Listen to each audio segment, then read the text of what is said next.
I used to say, but my mom is a very strong person. And she knows that God will not take her on time because He gave her 4 sickle cell children and she wants to look after us. If she cannot cater for us anymore financially, since we're doing okay to some extent for ourselves, at least what she can do is still support us physically. The thing is, my mom, then now, those days, they didn't take genotype seriously. They just get married. So my mom discovered when she gave birth to my sister. My sister was always crying. Her legs were swelling. At the age of 1, she started having her own crisis at the age of 1. So her legs were always swelling, her hands, and she was always crying. Like, when a child is crying from morning till night non-stop, that was the kind of cry my sister was doing. As a child, she cannot say this is where she's feeling the pains. So she had to take my sister to the hospital. When she took my sister to the hospital, that was when they tested her genotype. She was SS. That was when they asked my mom to go and test her genotype. She was AS. They called my dad from the office. He came. He tested his own too. He was AS.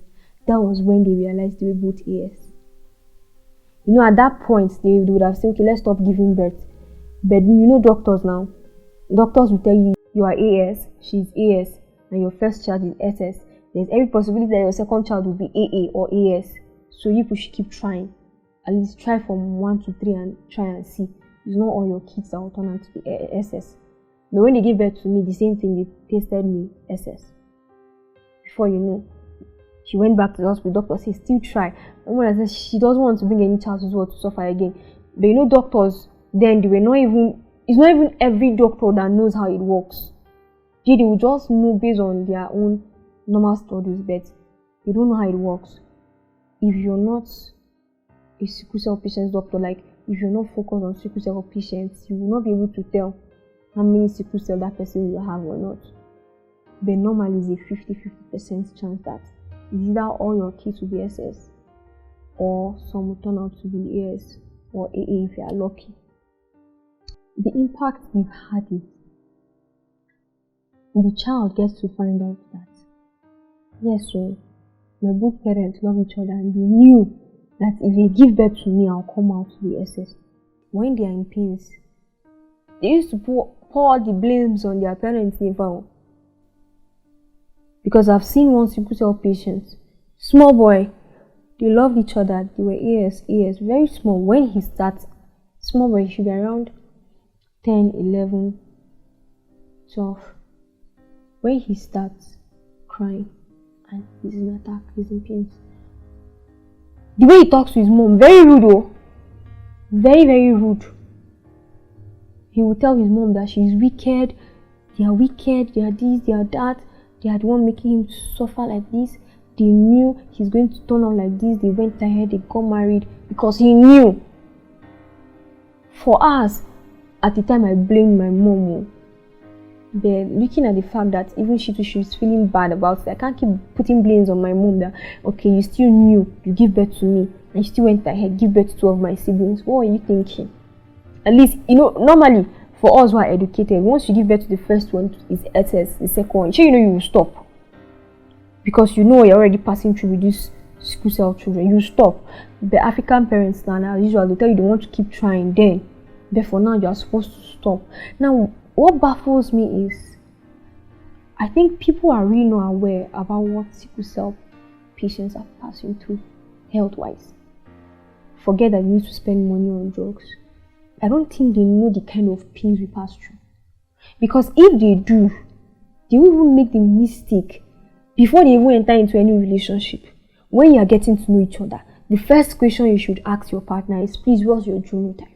Even before you fall in love and you get to that stage where you say you cannot do without the guy, you want to go ahead with the marriage, the first thing you should have done is confirm, what's your genotype? AS. That means we can only be friends, so I cannot marry you. You get? I believe if we had a society like that where people are aware of the pains we go through. Like if we are able to break down these pains to people, for them to understand the kind of pains we pass through, I believe they will not make the mistake no matter the love. You know, when they hear a sickle cell patient talking, some people get to just start crying because it's only a sickle cell patient that can explain to you what he's passing through. Forget the fact that we're in Nigeria and we're in they call it technology stage or age, but it doesn't work that way. People still don't understand. So they make that mistake of still going ahead with the marriage. And I don't know why doctors keep giving them this hope. I don't know whether it's the fault of the doctors. It's not all your kids that will be SS. Okay, why not the doctor explain to them that one that will be SS, see what that one is going to pass through. So don't even try it. Pastors are trying, they are doing it. They are trying to explain to them. But pastors cannot explain. You know, when I even said my foundation, one of the things I am working on is I'm going to be partnering with a lot of churches. Now, I want to see if there's a way we can be running genotype tests in the foundation for couples, intending couples. So I'll be the one to cancel them myself if they turn out to be both AS. So maybe if they get to hear directly from me as a sickle cell patient that this is what I'm passing through, they won't make the mistake of still wanting to go ahead with the wedding. My dear, I think if there is any love we should have for each other, it's this pure love. This pure love that we forget about what we stand to achieve individually and think of another person. Think of your own future child. And imagine your child coming into this world to suffer from beginning till the end. They say when you get older, you tend to the crisis, you reduce the crisis, reduces and all that. But you know it doesn't work that way. It doesn't work that way. You will still be suffering. Okay, look at that lady that died at the age of 42. She got cold. Cold entered her body, she was feeling pains, so she had to go for a checkup. And she met with that accident. Definitely she still had crisis. That was why she was going to the hospital. So I believe that if there is any love you should even have, is that love when you get to understand that your child will come to suffer. It should be that love you even have for your unborn kids that you've not seen, you don't know them. That should be the love you should consider even before that love you have for your partner or your boyfriend or your fiancé or your husband. That should be the pure love. You know, there's this love between parents and their kids. It's very pure. You know, even as partners, at a time, you guys will get tired of each other. You guys will have misunderstandings. Sometimes, nowadays, the rate of divorce is even high. So is it worth it? Is it actually worth gambling the life of another just because you're in love with this person? It's not worth it. It's not love. I don't think that's love. You say love is being it's a sacrifice, it's being sacrificial and all that. So if you cannot sacrifice for your child to just live that healthy life, then what do you want? Then how can you even love your husband? It's the truth now. You can imagine you love your husband and you know that your child will come out and suffer. How do you intend to love the husband continuously if you cannot love your own child? You've not thought of your future, your child, and you're thinking of your partner. You know it won't last. Because when that child comes out, it won't last. All you guys will be feeling is regrets. He told us. We refused, we love each other, look at it. That love, say, if you got to that stage, when the sickle cell, when the child starts falling sick, that time for that love self will not be there. This one will be pointing fingers at this one. This one will be pointing fingers at this one. I've seen it. Where couples have to divorce in the middle of the marriage because they went ahead and they have sickle cell patients and children. And then they divorced because they couldn't. This one was saying, is this how I'll continue for the rest of my life, having kids like this? This one is saying, it's your fault now. When I said, let's not marry, you say, no, faith. Let's just try. There's no peace in the house. How would there be peace safe? When you're always taking your child to the hospital, your child is sick. How would there be peace? So tell me, is there any love that will be more than the love you have for your child? There is no love that will be as much as that love for your child. And most times, I hear people say, we are planning towards our future. You save up money for your kids. You say you want to give your kids a better life. And then you meet a wife that is going to be heirs and you are heirs. Tell me, that money you say you're saving for that child, is it that you can still not sacrifice that love for that child? If you can make money for your future child, can't you sacrifice that love for that child so that child will have a healthy life? So I don't believe that is love. Go ahead and do the wedding. I don't believe in that. I still give blames to people that it's not love. It could just be obsession. I'm used to this person is used to me. I build my world around this person and I can't let it go now. I believe that's just their problem. It's not love. Because if it's love, if it's people that really understand what love is, what they would consider is the children. Forget you have the money, you'll be able to afford all the child's drugs. Have you thought about the pains that child is going to be passing through? You know, when I was giving my videos, my speech, my presentation, the best way I could even explain the pains is by comparing labor pain. You know, when we were going for our checkup days then in Kano State, you know, in the ward, it's all sickle cell patients. It's like a room, a parlor. They'll give us lecture on how to maintain your health and all that.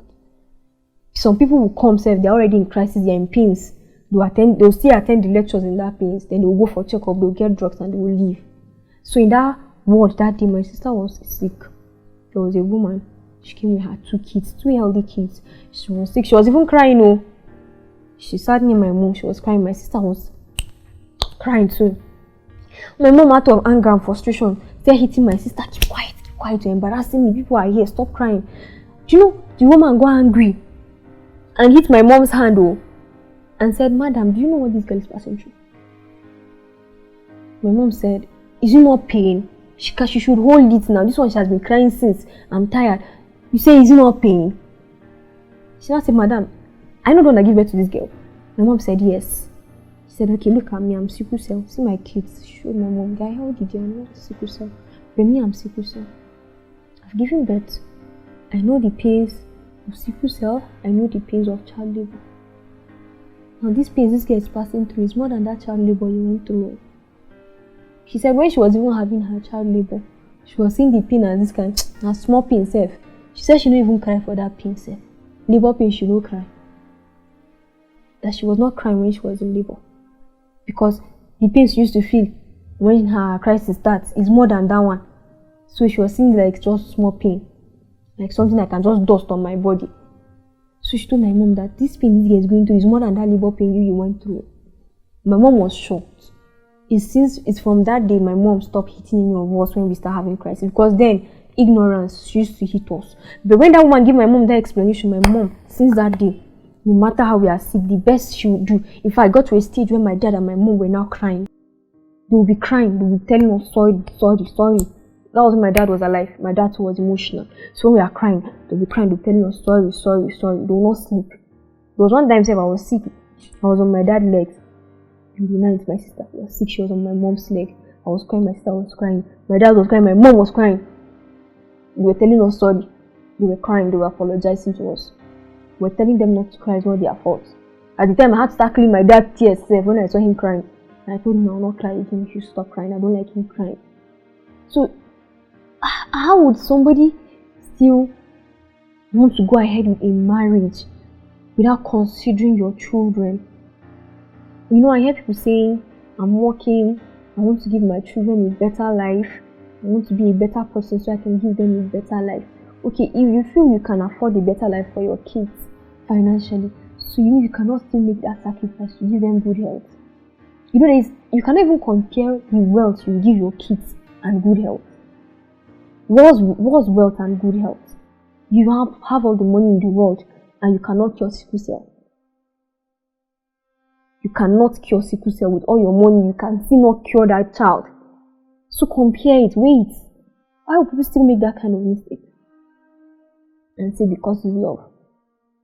It hasn't been easy. I've been engaged twice. Even when I got my job in UBA, when I was traveling, I left my fiance in Jones. I went to work in Castina. Before I left, I was always falling sick. He sees the way they spend money on drugs, injections, and all here and there. He said complaining small because it's not like he was well to do. He wasn't well to do. In fact, I think then I was even earning twice his salary said. I was working as a teller in UBA, he was a market for Access Bank. So at the time I told him not to worry, I'll be taking care of my health financially. Since I'm working, I'll be taking care of my health financially. He should just focus on the wedding plans. So even if I'm sick, my mom is the one self that sometimes feel it's necessary for her to let him know and call him to come around or even go and get drugs for us. And our drugs now, when we are sick, even with prescription you go to buy, people will be telling you, they will even be thinking you want to abuse it. The first guy I was supposed to get married to, we were planning the marriage, though he hasn't proposed, but he has proposed to some extent. We were planning marriage, and his parents found out about my health condition. So we started telling him that, because he was always telling them, in fact that was the age, I was 23 then, 23, 24. That was the age when I was now breaking down too often than usual. So every week I was in the hospital. My mom was every week I was in the hospital. And he was with me.